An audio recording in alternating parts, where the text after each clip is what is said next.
तो आज की बहुत महत्वपूर्ण खबर है और खबर ये है कि जो यूएस के एम्बेसडर हैं उनके द्वारा एक लेटर भारत सरकार को आया है और जिसमें यूएस प्रेसिडेंट ट्रंप के द्वारा भारत को फॉर्मली इनवाइट किया गया है। जो उन्होंने एक नया मल्टीलेटरल इनिशिएटिव सोचा है जिसको गाजा बोर्ड ऑफ पीस का नाम दिया गया है। तो सबसे पहले हमें ये समझना है कि इस मल्टीलेटरल इनिशिएटिव का बैकग्राउंड क्या है। दूसरा, क्या भारत को इसकी सदस्यता ग्रहण करनी चाहिए और इसमें किस प्रकार की सदस्यता है। और अंत में मैं अपने विचार रखना चाहूंगी और मेरे पर्सपेक्टिव से शायद यदि भारत इस तरीके के किसी भी इनिशिएटिव का हिस्सा बनता है तो वो मिडिल ईस्ट को लेकर के इंडिया की जो स्ट्रेटेजिक इंटरेस्ट है उसके लिए अच्छा नहीं रहेगा। तो चलिए आरंभ करते हैं कि इस प्रपोजल का बैकग्राउंड क्या है। 7 अक्टूबर 2022 से गाजा में युद्ध चल रहा है। लगभग 71,000 लोग मारे जा चुके हैं और साथ ही प्रॉपर्टी का डिस्ट्रक्शन हुआ है। ये अनफॉर्चुनेट है कि जब भी हम युद्ध के कॉस्ट की बात करते हैं या हमारा मीडिया युद्ध के कॉस्ट की बात करता है वो बहुत ही मेटीरियली चीजों को बताता है कि इतने बिलियन डॉलर की प्रॉपर्टी का डिस्ट्रक्शन हुआ है या इतने लोगों की मौतें हुई हैं। पर जब भी कोई युद्ध होता है उसका जो डिस्ट्रक्टिव इम्पैक्ट होता है वो हमेशा टेंजिबल नहीं होता, वो बहुत बार इनटेंजिबल होता है। वॉर जैसी सिचुएशंस में जो लोग वॉर के आतंक में रहते हैं, जिन बच्चों ने पास से अपने बचपन में इस प्रकार का प्रकरण देखा, इतनी मौतें देखी, इतना डिस्ट्रक्शन देखा, उनके ऊपर क्या साइकोलॉजिकल इम्पैक्ट पड़ेगा और बहुत सारा रिसर्च इस क्षेत्र में करने की आवश्यकता है। और वॉर के कॉस्ट को बियॉन्ड मटेरियल कॉस्ट और एक ब्रॉडर पर्सपेक्टिव में भी देखने की जरूरत है। प्रेसिडेंट ट्रंप जो आरंभ से ही नोबेल प्राइज चाहते रहे हैं और उन्होंने 2 इम्पॉर्टेंट एजेंडा अपने हाथ में रखे। हालांकि वो दावा करते हैं कि उन्होंने लगभग 8 डिस्प्यूट्स को रिजॉल्व कराया, पर जो 2 सबसे ज्यादा हाईलाइटेड मुद्दे हैं उसमें एक यूक्रेन और दूसरा जो है वो गाजा। अब गाजा का जो पीस प्लान है ये पीस बोर्ड उसी का एक हिस्सा है। ये पीस प्लान 29 सितंबर 2025 को इजराइल के प्रेसिडेंट नेतन्याहू के प्रेजेंस में अनवील किया गया। ये 20 पॉइंट प्लान है और ये 2 फेजेस में ये पर्टिकुलर प्लान है। पहला प्लान है या इसका जो पहला फेज है जो ऑलरेडी लागू है 10 अक्टूबर से 2025 से, वो सीज फायर प्लान है। और जो सेकेंड प्लान है जिसका अब ये पीस बोर्ड हिस्सा है, ये सेकेंड फेज का प्लान है। सीज फायर हो जाना और इमीडिएटली वो जो वॉर को रोकना शायद आसान है, पर ये जो सेकेंड फेज है ये बहुत चुनौतीपूर्ण है क्योंकि इसमें गजा में नॉर्मलाइजेशन को वापस लाना है।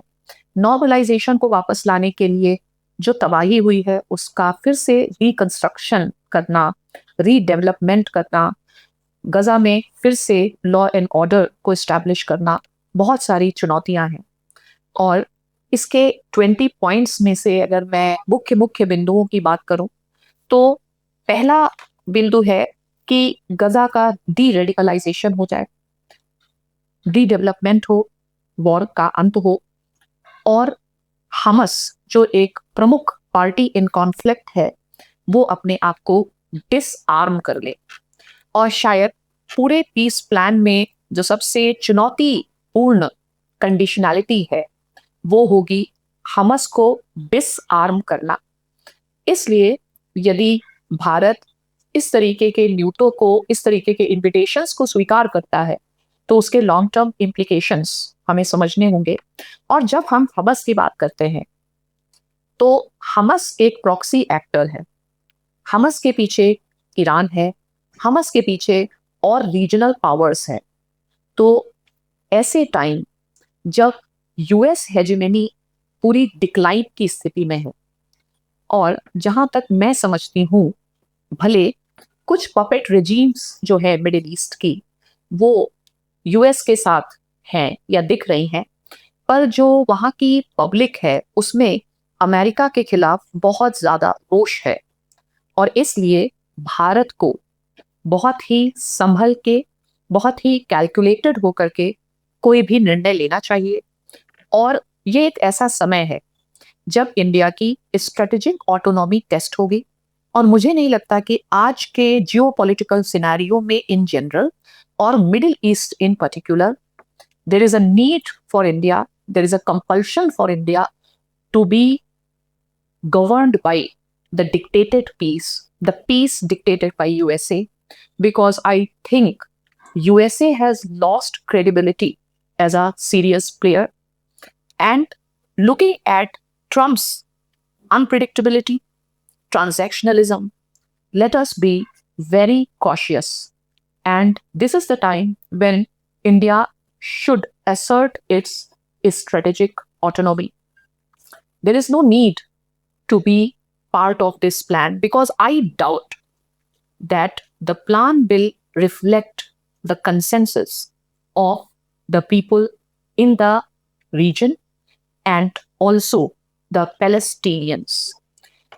अब प्लान में ही एक ये भी प्रावधान है कि गजा, ये जो इनका सीज फायर प्लान है, उसमें ये एक प्रावधान है कि गजा के एडमिनिस्ट्रेशन के लिए एक टेम्परेरी व्यवस्था बनाई जाएगी। 2 लेवल पे हम बात कर सकते हैं। एक नॉन पॉलिटिकल एग्जीक्यूटिव बॉडी होगी जिसमें पैलेस्टीनियंस लोग होंगे, साथ ही साथ कुछ इंटरनेशनल एक्सपर्ट्स होंगे, और ये डे टू डे एडमिनिस्ट्रेशन और डे टू डे अफेयर्स को संभालेंगे। और इनके लिए एक ओवरसाइट बॉडी जिसको बोर्ड ऑफ पीस कहा जाएगा, और जिसमें आप कह सकते हैं कि ट्रंप उस बोर्ड ऑफ पीस के हेड होंगे, और उसमें कई लोगों को इनवाइट किया जाएगा।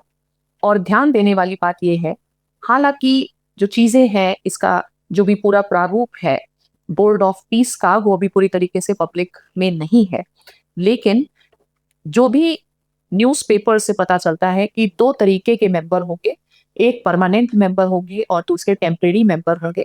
तो जो टेम्परेरी मेंबर्स होंगे वो 3 साल के लिए मेंबर्स होंगे और उन्हें कोई फाइनेंशियल कंट्रीब्यूशन नहीं करना है।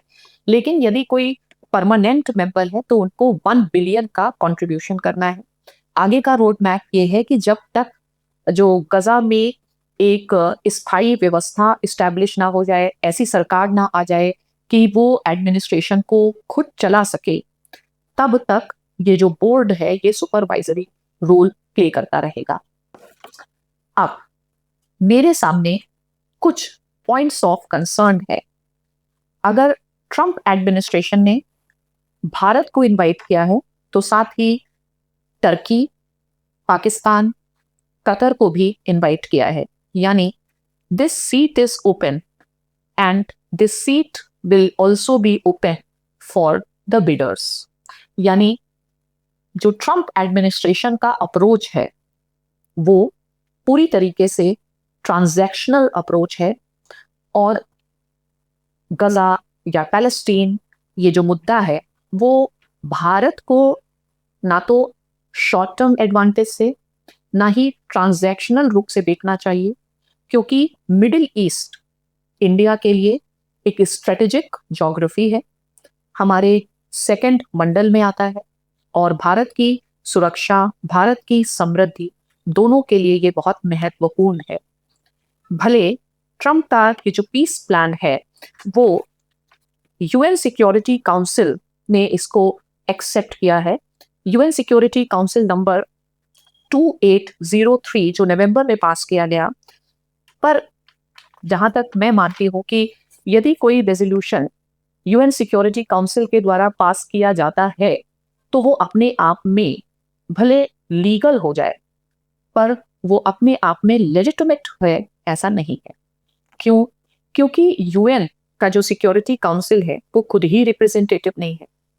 यूएस सिक्योरिटी काउंसिल किसी भी प्लान की न्यूट्रलिटी की गारंटी नहीं, और शायद भारत से ज्यादा इसे और कौन समझ सकता है कि जो यूएन सिक्योरिटी काउंसिल के परमानेंट सदस्य हैं वो किस तरीके से निर्णय लेते हैं, और जो कश्मीर के साथ भारत के साथ जो इस पर त्रासदी रही, तो उसके बाद मेरी नज़रों में तो यूएन सिक्योरिटी काउंसिल अपने प्रेजेंट फॉर्म में ना तो वो रिप्रेजेंटेटिव है, ना ही वो अकाउंटेबल है, और ये एक आधार नहीं है कि चूंकि ये यूएन के द्वारा अनुमोदित है और इसलिए भारत भी इस तरीके की जो ऑर्गेनाइजेशन है उसका सदस्य बने। तो मुझे ये प्रस्ताव शायद अच्छा नहीं लगेगा, और फिर एक ऐसी मल्टीलेटरल बॉडी यहाँ पर पाकिस्तान हो, एक ऐसी मल्टीलेटरल बॉडी जहाँ पर टर्की हो, शायद वो भारत के हित में मुझे नजर नहीं आता है। और who is Trump to decide and who is UN Security Council to decide? It is the people of Gaza, it is the people of Palestine, it is the people of Israel. They have to decide and they have to take it forward.